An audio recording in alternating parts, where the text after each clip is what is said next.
Government exams కోసం తక్కువ ఖర్చులోనే maths, aptitude, reasoning వంటి కోర్సులు నేర్చుకోవడానికి ఇప్పుడే కాల్ చేయండి.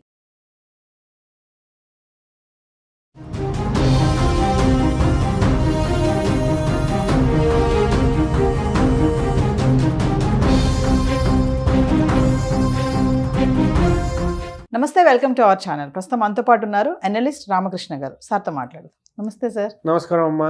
సార్, ట్రంప్ బాధ్యతలు చేపట్టాక మరి చాలా మార్పులు వస్తున్నాయి. ఆల్రెడీ ఎన్నికైనప్పటి నుంచే కొన్ని రెస్ట్రిక్షన్స్తో రావడం అయితే మనం చూసాం. మరి ఇప్పుడు బాధ్యతలు చేపట్టాక H1B visa, birth right, citizenship, మరి ఇవన్నీ కొంచెం టెన్షన్గానే ఉన్నాయి. అంటే మన వాళ్ళు అక్కడికి ఇప్పుడు వెళ్ళొచ్చా, అక్కడ ఉన్న వాళ్ళ సంగతి ఏంటి, వెళ్ళే వాళ్ళ సంగతి ఏంటి, వెళ్ళాలనుకున్న వాళ్ళ సంగతి ఏంటి, ఒక్కసారి వీటన్నిటి గురించి. అయితే ఎంతకాలం ఏమవుతుంది అని స్పెక్యులేషన్స్, ఊహాగానాలు అవన్నీ అంటే వాటన్నిటికి తెరబడింది. సంతోషం. రాగానే ఇదేదో సినిమా ఇంట్రడక్షన్లో హీరో వస్తాడు చూడండి, వచ్చిన వెంటనే దడ దడ దడ ఇంట్రడక్షన్ ఫైట్ ఎలా ఉంటుందో ట్రంప్ 2.2 ఆల్మోస్ట్ అలాగే ఉంది. ఎగ్జిక్యూటివ్ ఆర్డర్స్ పైన అసలు ఒకసారి దడ దడ దడ మీరు ఆ వీడియో కానీ చూసారంటే వాడు వచ్చి చెప్తాడు, ఇదిగో ఇదిగో ఇది ఇలా ఉంది అంటే అంతే కదా, అసలు ఇది ఎందుకు ఉంది, ఇప్పుడు పోయింది, వెళ్ళిపో అని చెప్పేసి ఆయన చాలా అదే చెప్పే కదా, సినిమా ఇంట్రడక్షన్ ఫైట్ ఎలా ఉంటుందో అలాగే ఎగ్జాక్ట్లీ అయింది. పొలిటికల్ ఇంట్రడక్షన్ ఫైట్ అనమాట ఇది.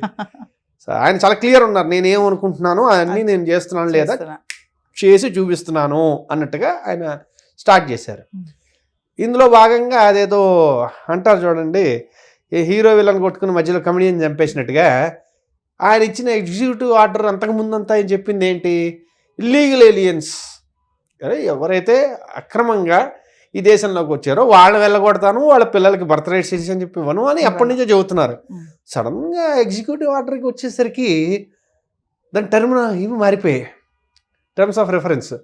ఆయన ఏమంటాడు, ఇప్పుడు ఇద్దరిలో ఎవరో ఒకళ్ళు సిటిజన్ అవ్వాలి, ఇది మన తల్లిదండ్రులు ఎవరో ఒకళ్ళు సిటిజన్ అవ్వాలి, లేదా గ్రీన్ కార్డ్ హోల్డర్ అవ్వాలి, లేకపోతే బేసిక్గా అక్కడ వీసాదారులుగా ఉంటారు, వాళ్ళ పిల్లలు అలా ఉంటారు, they are still aliens only. అంటే మన ఏలియన్స్ అంటే ఆ సినిమాలో కాదు, బేసిక్గా వాళ్ళ టర్మ్ వాడతారు అనమాట.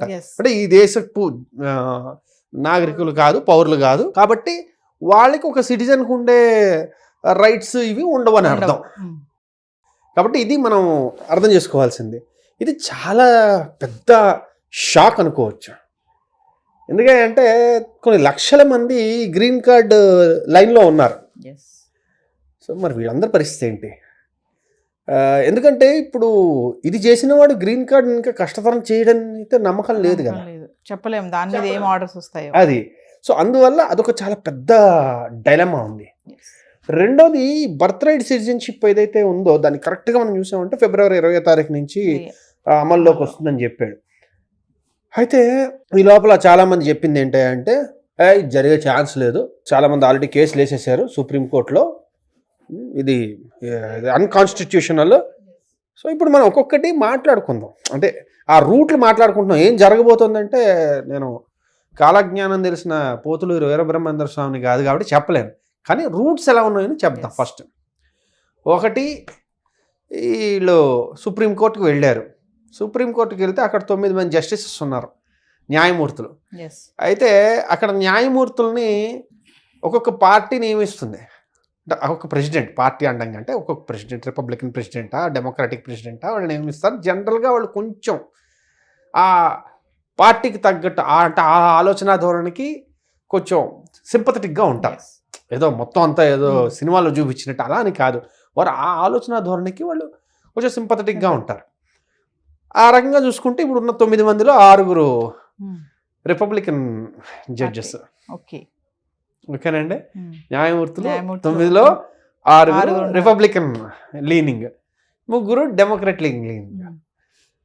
సరే వెళ్ళారు సుప్రీంకోర్టులో, వాళ్ళకే తీర్పు ఇచ్చారు. కరెక్టే ఇచ్చిన ఆర్డర్ కరెక్ట్ అన్నారనుకోండి, అంటే వాట్ ఎవర్ లీగల్ టెర్మినాలజీలో అయిపోయింది, ఇంక మనం ఇంకేం మాట్లాడక్కర్లేదు. చాలామంది పెట్టేబేడ సర్దుకుని ఇంక వెనక్కి వచ్చేయాల్సి ఉంటుంది.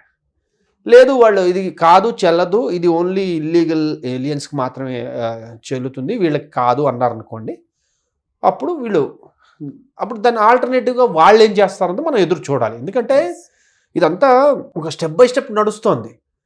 ఇప్పుడు ఆయన చెప్పాడు, పులి మీద పుట్టలాగా సడన్గా ఇది కొత్తగా వచ్చింది, వచ్చిన దాన్ని ఇది మనం ముందు హ్యాండిల్ చేయాలి.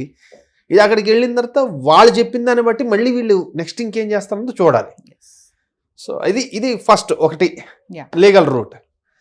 లీగల్ రూట్లో ఎస్ అయితే ఒకటి, నో అయితే ఒకటి.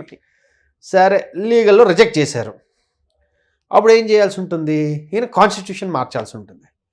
అంత ఈజీ ఏం కాదు. 2 హౌసుల్లోనూ 2/3 మెజారిటీ రావాలి. తర్వాత మొత్తం స్టేట్స్ అన్నిటి నుంచి ఆల్మోస్ట్ 4/5 ఆఫ్ ది స్టేట్స్ నుంచి మనకి ఇది రాటిఫికేషన్ రావాలి, which is like next impossible. The current political climate అసలు అది అయ్యే అవకాశం అసలు లేదు. సో అసంభవం అనొచ్చు.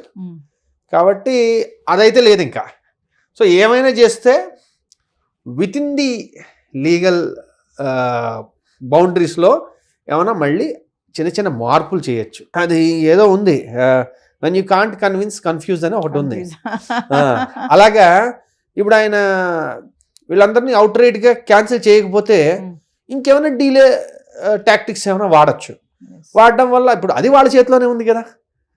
ఇప్పుడు నేను దాన్ని ఏమంటారు, సిటిజన్షిప్ ఇచ్చేసాను, కానీ ఇలాంటి సిటిజన్స్కి ఇలా ఉంటుంది, మా సిటిజన్స్ ఇంకోలా ఉంటుందని ఇంకేమో తీసుకురావచ్చు. వాళ్ళు ఏవో బోల్డ్ ఉంటాయి వెరైటీస్. సో కాబట్టి ఎగ్జిక్యూటివ్ ఆర్డర్ ఏదైతే ఉందో దాని తాలూకు ఇంపాక్ట్ అనేది మనం మళ్ళీ వెయిట్ చేయాలి నెక్స్ట్ స్టెప్ కోసం. ప్రస్తుతానికైతే it's like very very dicey situation. చాలా కొంచెం అనిశ్చితత చాలా ఎక్కువ ఉంది. అందున ఆ దేశంలో అక్కడ స్థిరపడాలని అనుకున్న వాళ్ళందరికీ ఇది నిజంగానే చాలా పెద్ద శరాఘాతం. జెండర్స్ కూడా రెండే ఉండాలి, మెన్ ఆర్ ఉమెన్ అంటున్నారు. అంటే అది ఒక విచిత్రమైన పరిస్థితి. ప్రీవియస్ డెమోక్రాట్స్లో ఏమైందంటే చాలా విచిత్రమైన పరిస్థితికి వెళ్ళారు. వాళ్ళు ఏం చేశారంటే వాళ్ళ పొలిటికల్ ఐడియాలజీ నుంచి వాళ్ళే ఇంకా ఎక్స్ట్రీమ్కి వెళ్ళడం మొదలుపెట్టారు. ఆ ఎక్స్ట్రీమ్కి వెళ్ళడంతో ఏంటంటే చాలామంది విత్ ఇన్ డెమోక్రాట్స్ ఓన్లీ వాళ్ళు అసలు అయ్యే బాబు వీళ్ళేంటారా బాబు ఇలా మాట్లాడుతున్నారు, ఇలా ప్రవర్తిస్తున్నారు, ఈ వైపరీత్యాలు మేము తట్టుకోలేమని చెప్పి ఇండిపెండెంట్గా కానీ రిపబ్లికన్గా మారిన వాళ్ళు చాలామంది ఉన్నారు. కాబట్టి ఇది కూడా అందులో ఒక భాగం అన్నమాట. సార్, ట్రంప్ తీసుకున్న నిర్ణయాలతో అంటే మన ఇండియన్స్కి వచ్చేటువంటి లాభాలు ఏంటి, నష్టాలు ఏంటంటే ఒక్క మాటలో ఏం చెప్తారు? అలాగే చెప్పడానికి లేదు. ఎందుకయ్యా అంటే లాభాలు చెప్దామంటే ఆయన ఎప్పుడు ఇండియన్స్ అనే దృష్టితో చూడడం, మనం అది గమనించాలి. ఆయన చేసిన దానివల్ల ఇండియన్స్కి ఏంటనేది మనం ఆలోచించుకుంటాం, కానీ ఆయన ఇండియన్స్ అనే ఉద్దేశంతో చూడడం. ఆయనకి కావాల్సింది America's supremacy over the world, ఆధిపత్యాన్ని ఎలాగ మెయింటైన్ చేయాలన్నది ఆయన ఆలోచన. అంతే తప్పించి ఇండియన్స్ ఏంటి, చైనీస్ ఏంటి అంటే ఆయనకు ఉన్నాయి. ప్రతి దేశం మీద ఆయనకు కొన్ని నిర్దిష్టమైన అభిప్రాయాలు ఉన్నాయి. ఆ అభిప్రాయాల పరంగా వాళ్ళతో ప్రవర్తిస్తాడు. అందుకని మిగిలిన దేశాలను పట్టించుకోవడానికి చెప్పట్లా, కానీ ఆయన ఆలోచన ధోరణి ఎప్పుడు అమెరికా పరంగా ఉంటుంది. కాబట్టి ఆయన రాయి సిరితే మన మీద పడుతుందేమో అని మనం భయపడాలి తప్పించి ఆయన ఇండియన్స్ చూసి రాయి సిరడం అనుకోవడం తప్పు అంటున్నాను. ఈ బర్త్ రైట్ సిటిజన్షిప్ తీసేయడం అనేది పెద్ద ఎఫెక్టే కదా సార్? మేజర్లీ చూసుకుంటే ఇది ఒక రకమైన స్కామ్ లాగా కూడా ఇంతకుముందు ఒకసారి అనుకున్నాం. ఒక పెద్ద స్కామ్ లాగా కూడా ఈ బర్త్ టూరిజం అని చెప్పేసి ఒకటి నడిపించారు, చెప్పినట్టున్నా ఇంతకుముందు ఒకసారి అక్కడికి వెళ్ళి కనడం. సో దానికోసం స్పెషల్గా ఇవి ఉంటాయి అన్నమాట ఏజెన్సీలు. సో మేజర్లీ మెక్సికన్స్, ఇండియన్స్ వీటిని బాగా వాడుకున్నారు. సో అందువల్ల ఇది ఇంకొకటి ఏంటంటే ఈ సిటిజన్షిప్ రావడం ఏంటి అంటే అదొక ప్రెస్టీజ్ పాయింట్ కూడా అన్నమాట. చాలామంది ఆ ప్రెస్టీజ్ కోసం వెళ్తూ ఉంటారు. ఏదో వాళ్ళు ఉండేది ఇండియాలోనే ఉంటారు, అంతా చేస్తుంటారు, కానీ మా అబ్బాయి అమెరికన్ సిటిజన్ తెలుసా అని చెప్పుకోవడానికి అదొక ఫీలింగ్, ప్రెస్టీజ్. అంతే. Thank you sir. ఓకేనమ్మా.